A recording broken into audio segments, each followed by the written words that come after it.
Welcome to the 5-minute recap of Herdacity's September webinar, Communicating in a Virtual World, with special guest speaker, Kim Barnes. Now, this virtual space that many of us have been operating from for the past few months has definitely lasted longer than we might have anticipated originally, and it has changed the way that we learn to operate both as businesses and as professionals. Now, transitioning from in-person everything and all of the human interaction that we used to take for granted to this virtual space has been intimidating for many of us. Now, this has made the skill of on-camera communication more important than ever. Now, before I kick off this recap, I want to briefly introduce you to our amazing guest speaker, Kim Barnes. She is an award-winning news reporter, news anchor, and TV personality for the past 30 years. She taught television news reporting at UT, and she now works together with her partner in their company, Barnes Team Media, where they coach clients for on-camera impact, working with professionals of all levels to improve their on-camera presence for video, virtual presentations, and media interaction. Now that we're up to date on our speaker, let's dig into our webinar's don't do's. Number 1, meeting faux pas. After you watch this quick clip that we're going to show you, you will know that you've committed at least one of these on-camera crimes in the past few months.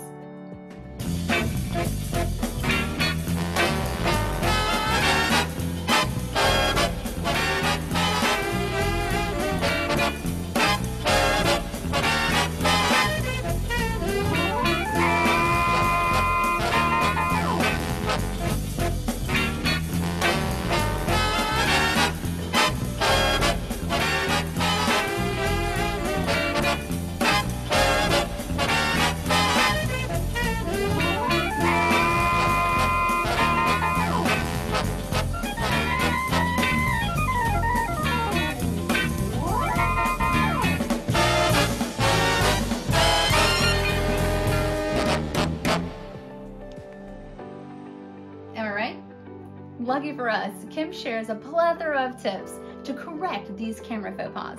So make sure you pay special attention to this section of the webinar when you watch it in full at herdacity.org under the webinars tab. Number 2, eye contact. And I know what you're asking yourself.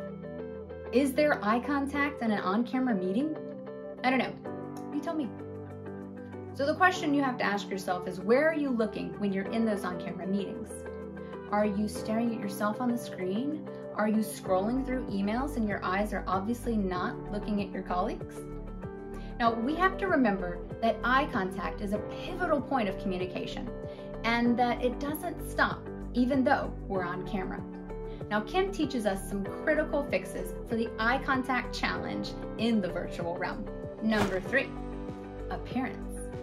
How are you showing up when you're on camera? Now, this goes beyond fixing your hair and making sure you're not wearing food on your face before you get on the meeting. And I know the big question you're asking yourself now is, can I get away with still wearing sweatpants in these meetings? Or better yet, no pants? And the answer is yes. However, there are still some really important aspects to our appearance that we have to keep in mind. So let's hear from Kim on a few important appearance elements that we can start working on today. Is that you need to be aware of the situation. The fact that you're just in this little box. So like this friend of mine here showed up with a sleeveless shirt on and didn't realize that her long hair made it look like she doesn't have a shirt on. So you have to be aware of, how am I showing up in my box, if you will, so that you make sure that, we can see a little bit more context. We don't need to just see just your chin and up, but just think about, be aware of what we're showing, and also certainly being appropriate for the situation. I think one of the kind of Zoom habits that a lot of people have gotten into is, while we can be more casual when we're at home, think about, is that the same way I would show up if I was appearing for a networking event or a board meeting, or those kinds of things, a meeting with my boss? Is that the same way that I might show up? So just want to be appropriate for the situation. So good, am I right? Unfortunately, that's all the time we have for this edition's recap. I strongly encourage you to check out the full webinar on our website or on our YouTube channel. Until next time, thanks for watching.